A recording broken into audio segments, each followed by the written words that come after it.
In the history of the world, tales of kings, battles, and empires abound, yet this story is unlike any other. The most dangerous figure here isn't a king. He's a slave, a man whose loyalty became a weapon of utter destruction. This is perhaps the most astonishing story of ambition ever told. Imagine someone viewed as mere property, who, through sheer cunning, clawed his way to the apex of an empire, only to bring it crashing down around him. He created kings, then extinguished their lives. This is a tale of a servant who became the master.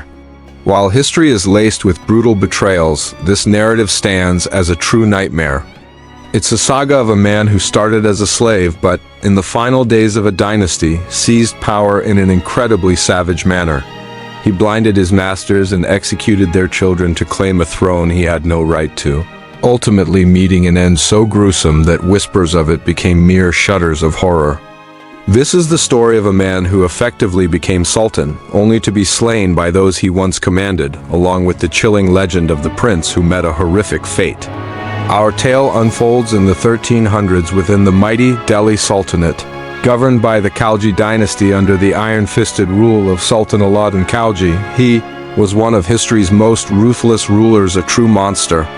He ascended to power by murdering his own uncle and showcased his military genius by repelling Mongol invasions that had devastated other empires. His wealth was almost unimaginable, supported by a network of spies. In a world where a misstep could lead to death, trust was a rare commodity for Alauddin.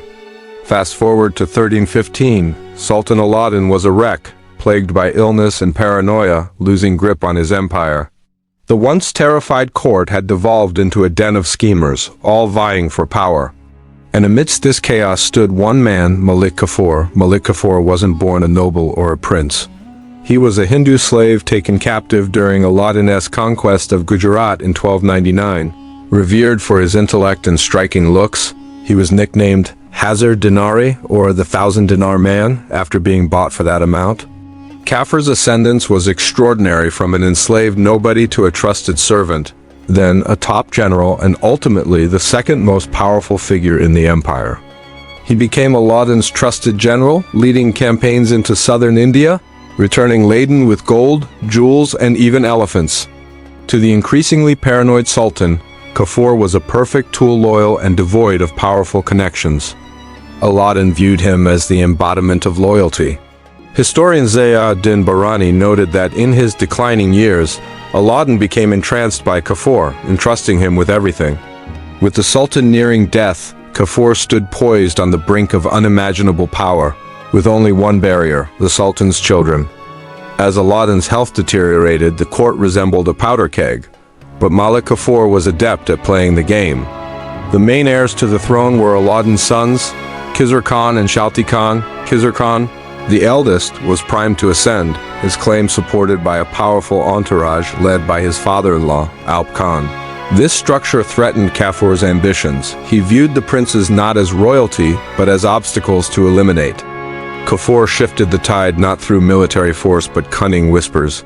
He knew Alauddin harbored paranoia regarding betrayal. After all, it had been the key to his own rise. Kafur played upon this paranoia, alleging that Khizr Khan and Alp Khan were conspiring against him, positioning them as threats waiting for his demise. He fabricated messages and evidence of treason, portraying Khizr Khan as a party-loving traitor indifferent to the empire's well-being. Day after day, Kafur filled Alauddin's ears with poison, isolating him from his family, systematically eliminating rivals and sowing division. Kafur's most audacious maneuver targeted Alp Khan. He managed to convince the Sultan that Alp Khan led the so-called conspiracy, ultimately tricking him into ordering Alp Khan's execution. With Alp Khan gone, Khizr Khan lost his most formidable ally. The final stroke involved turning father against son.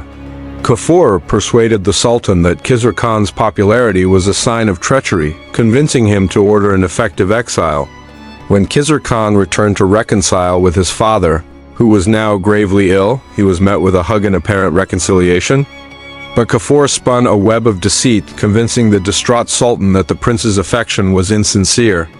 In a fit of rage, Alauddin granted Kafur the authority to imprison his own sons.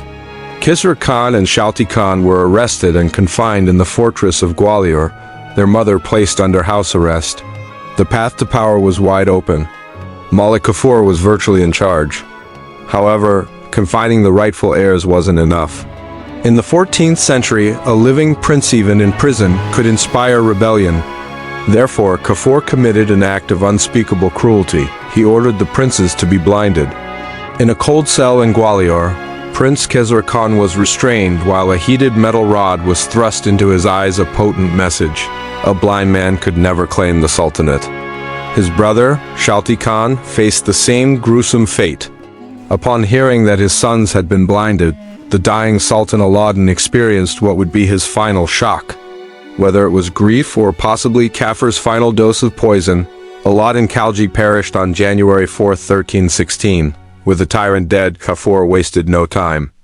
The very next day, he presented a fabricated will from the Sultan, disinheriting the blinded Khizr Khan and naming Alauddin's youngest son, a mere 5-year-old named Shihobuddin, as the new Sultan.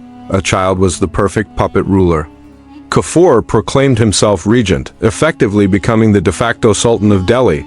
To escalate his power grab, he coerced Alauddin's widow, the boy's mother, into marrying him, making him stepfather to the king he controlled. The atmosphere in court was rife with terror. Each morning, Kafur staged a ceremony with the child sultan to maintain appearances before seizing control and ruling by fear. Yet Kafur realized he was walking a tightrope. The nobles resented him, and he had no legitimate claim to the throne. His eyes turned toward the last vestige of threat, Alauddin's teenage son, Mubarak Khan. Kafur ordered Mubarak arrested, sentencing to the same fate as his siblings.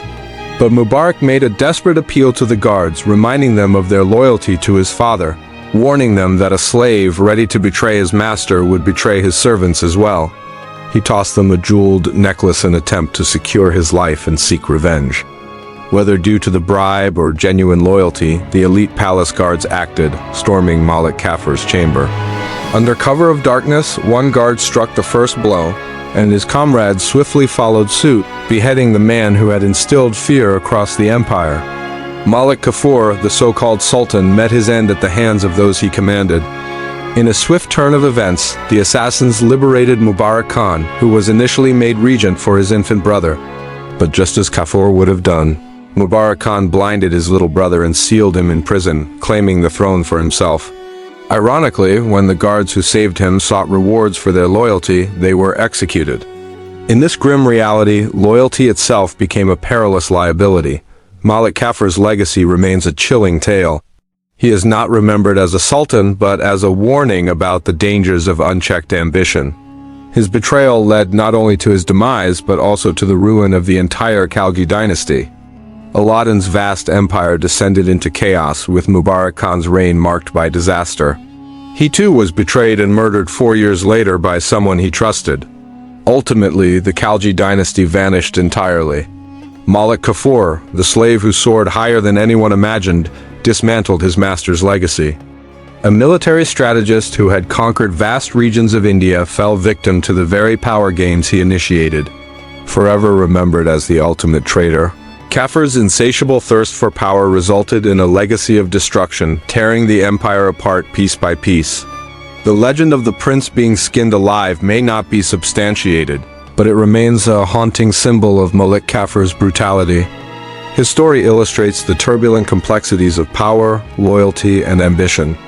Rising from nothing, he was merely property, yet he commanded millions. Forged in a ruthless system, he attempted to break free.